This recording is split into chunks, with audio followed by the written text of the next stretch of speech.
Lechon belly may for tomorrow. So, first, hiwaon nimo ang iyahang unods.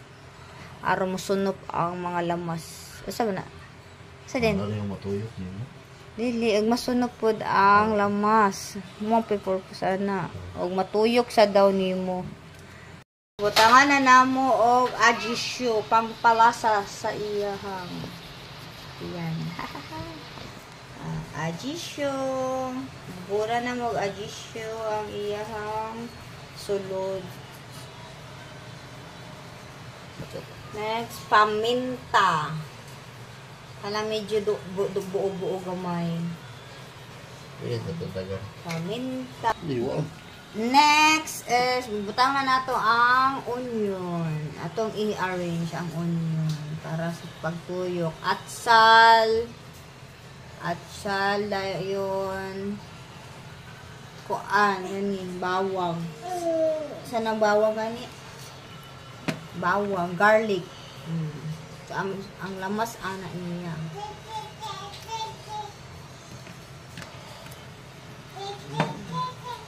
Next, ang sibuyas dahon. Sibuyas dahon na yun. Additional sa na siya pang palasa. The more the merrier, dapat na siya. The more gaghay lamas, the more manok, ha? sarap. Next, asin. Bubura na yun og asin, pati ang lamas. Dila kay daghan lang kay daghan naman na si pangpalasa. Sakto ra yun. Asin. Next, mo na yung pinakapahumot nato ang tanglad. Diba pag lechon na adyo na tanglad. Tanglad para mas humot og Sa kanay state alin niya.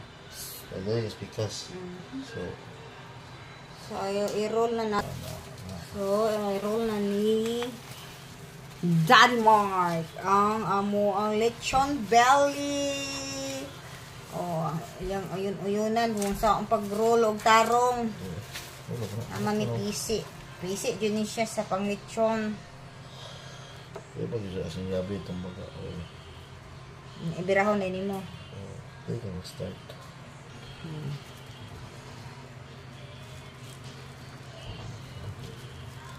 Kailangan siya uguot kay nganon. Kuslo man na.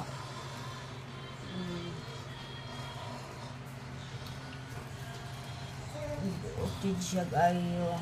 Sakto sa stage siya. Trapuhan mo og tissue para mag-dry. Nga naman. Butang mo tuyo.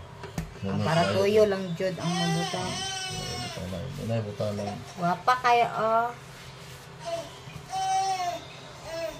Subo man kadi eh. So, karon butangan na sa namo og tuyo para unsa ganyan siya di? Para mo na papapan sa panit. Color. Color sa panit. Kaya mo pa sa mo marinate niya para. Dala marinate para magwapa mo lang magpula-pula dahil na siya pag maluto tungod sa tuyo. Diba? Tulog tunga ka kilo ni siya. O di ba? Di ta kapalit og lechon kay mahal kayo ang isa ka baboy nga lechon. So naatay pwede mabuhat lechon belly. Di ba? Perfect. Hinay ra ni amo ang kuan ang kalayo. Hinay lang siya pag hapit na siya maluto. Ay ra day na namo kusgan ang kalayo. Finally naluto na tong lechon belly. Crunchy siya.